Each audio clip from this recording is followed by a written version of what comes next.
Hello friends, আজকে আবারও একটা রেসিপি নিয়ে চলে এসেছি। আজকের রেসিপি বড় বড় ল্যাংচা। তো আমি কৃষ্ণা আর তোমরা দেখছো Krishna cooking and blogging channel. তো এটা হচ্ছে শ্রাবণ মাস আর সামনেই আসছে রাখি বন্ধন। আর রাখি বন্ধনে বোনেরা কিন্তু অনেক রকম মিষ্টি কিনে ভাইদেরকে খাইয়ে থাকে। তো অনেক রকম মিষ্টি কেনার থেকে বাড়িতে যদি তৈরি করে ভাইদেরকে খাওয়ানো যায় তাহলে তো ভাইরা ভীষণ খুশি হয়। তো দেখো, আমি এখানে বড় বড় সাইজের ল্যাংচা করে নিয়েছি। তো তোমরাও এইভাবে ল্যাংচা তৈরি করে ভাইদেরকে রাখি বন্ধনে অবশ্যই কিন্তু খাওয়াবে, তাহলে দেখবে ভাইয়েরা ভীষণ খুশি হবে। তো ল্যাংচা করার জন্য এখানে আমি দেখো একটা থালা নিয়ে নিয়েছি অনেক বড়, কারণ এটা মিষ্টিটা তৈরি করতে বড় সাইজেরই কিন্তু থালা লাগবে। তো এখানে আমি একটা বাটিতে করে এক বাটি নিয়েছি খিস্সাটা বাড়িতেই তৈরি করে নিয়েছি। তো বাড়িতে তৈরি করতে এতে অসুবিধে থাকে, তোমরা দোকানেও কিনে নিতে পারো। এবার খিস্সাটা থালার মধ্যে নিয়ে নিলাম। এবার খিস্সার মধ্যে যে দানাগুলো আছে গোটাগুলো, সেগুলো কিন্তু প্রথমে হাত দিয়ে একটু ভেঙে দিতে হবে। মানে মিষ্টিতে কিন্তু দানা ভাব থাকলে হবে না, একদম মসৃণ করে মাখতে হবে। তো প্রথমে আমি দানাগুলোকে ভেঙে নিচ্ছি। তারপর দেখো হাতের তালু দিয়ে আমি একটু ঘষে ঘষে মেখে নেব। আর অবশ্যই কিন্তু এই হাতের তালু দিয়ে একটু ঘষে ঘষে মাখতে হবে। তো খিস্সাটা দেখো আমি মেখে নেওয়ার পর, দানাগুলো ভেঙে নেওয়ার পর যেই বাটিতে আমি খিস্সা নিয়েছিলাম সেই বাটিতেই কিন্তু ছানাটা নিয়ে নিলাম। তো বাটিতে মেপে এইভাবে যদি তোমরা মিষ্টি করো তাহলে কিন্তু মিষ্টি একদম পারফেক্ট হবে। তো আমি যেই প্রসেসে যেইভাবে মিষ্টিটা তৈরি করছি তোমরা শুধু দেখে এইভাবে করবে, দেখবে বাড়িতে একদম দোকানের মতো সুন্দর ল্যাংচা তৈরি হবে। তো আমি ছানাটাও দেখো এক বাটি দিয়ে দিয়েছি, আর ছানাটাও কিন্তু আমি বাড়িতেই তৈরি করেছি। এবার ছানাটারও আমি প্রথমে গোটাটা ভেঙে নিলাম দানাগুলো। এবার আমি হাতের তালু দিয়ে ছানা আর খিস্সাটাকে দেখো মেখে নিচ্ছি, মানে একদম মসৃণ করে মাখতে হবে। আর এটা কিন্তু হাতের তালু দিয়ে মাখতে হবে, নইলে কিন্তু একদম মসৃণ আসবে না। তো আমি হাতের তালু দিয়ে একটু ঘষে ঘষে মেখে নিলাম। তো মাখা হয়ে গেছে কিছুক্ষণ। এবার এর মধ্যে আমি দিয়ে দেবো ময়দা। তো যেই বাটিতে মেপে নিয়েছিলাম খিস্সা ছানা, সেই বাটিতে দেখো নিয়ে নিলাম ময়দা। তো ময়দাটা যদি মেপে নেওয়া যায় তাহলে সেই চা চামচের 3 চামচ এখানে ময়দা আমি দিয়েছি। তো আমি বাটিতে মেপে দিয়ে দিলাম যে কতটুকু দিতে হবে। আর এখানে আমি নিয়ে নিয়েছি এলাচ গুঁড়ো। তো এখানে শুধু এলাচ নেই, আমি এখানে কিন্তু 6টা এলাচ একটু চিনি দিয়ে গুঁড়ো করে নিয়েছি।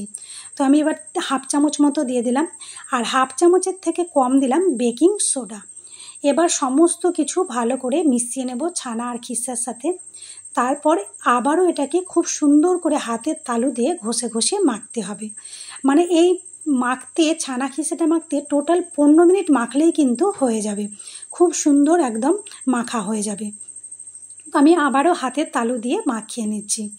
তো তোমাদের যদি এই ল্যাংচা রেসিপিটা ভালো লেগে থাকে অবশ্যই একটা লাইক করে দেবে আর কমেন্ট করে জানাবে কেমন হয়েছে।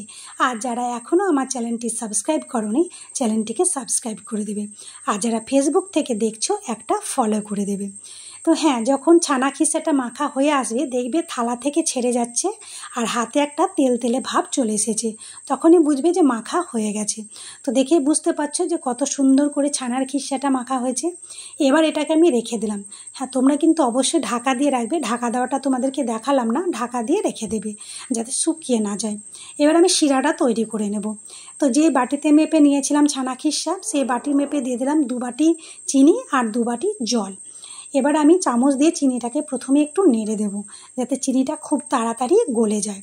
এবার এখানে আমি দিয়ে দিলাম 3টে এলাচ, একটু মুখটা ফাটিয়ে দিয়েছি, আর অল্প একটু কেশরটা দিলে একটা সুন্দর রং আসে, একদম মানে কি বলবো, একটা মিষ্টি একটা কালার আসবে শিরার, কি বলবো। শিরাটা কিন্তু তৈরি হয়ে গেছে। তো শিরাটাকে ঢাকা দিয়ে রেখে দিলাম যাতে শিরাটা ঠান্ডা না হয়। আবার দেখো এদিকে একটা কড়াই বসিয়ে দিয়েছি তেল গরম করার জন্য।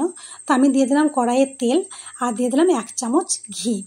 এবার আমি গ্যাসের হিটটা একদম লোতে রাখবো যাতে তেলটা বেশি গরম না হয়। এবার আমি এখান থেকে তোমাদেরকে ল্যাংচাটা তৈরি করে দেখাচ্ছি। তো ল্যাংচা যেহেতু আমি বড় বড় সাইজ করব তাই কিন্তু লেচিটা একটু বড় বড় কাটতে হবে।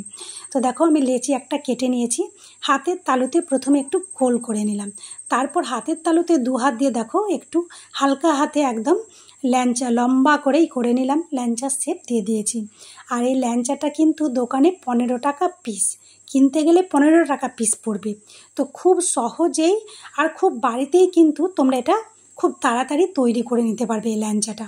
শুধুমাত্র ভিডিওটা প্রথম থেকে শেষ পর্যন্ত দেখবে, কোথাও স্কিপ করবে না, কারণ স্কিপ করলে কোনো জিনিস যদি ছুটে যায় তাহলে কিন্তু মিষ্টি ভালো হবে না।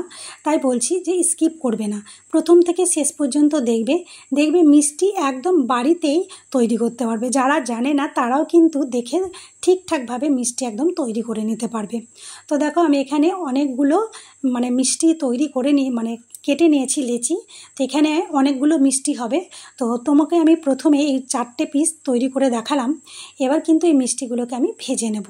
তো এরপর তোমাদেরকে দেখাবো যে আরেকটা সহজ উপায়ে কিন্তু তোমরা শেপটা দিতে পারবে। তো দেখো এদিকে তেল হয়ে গেছে।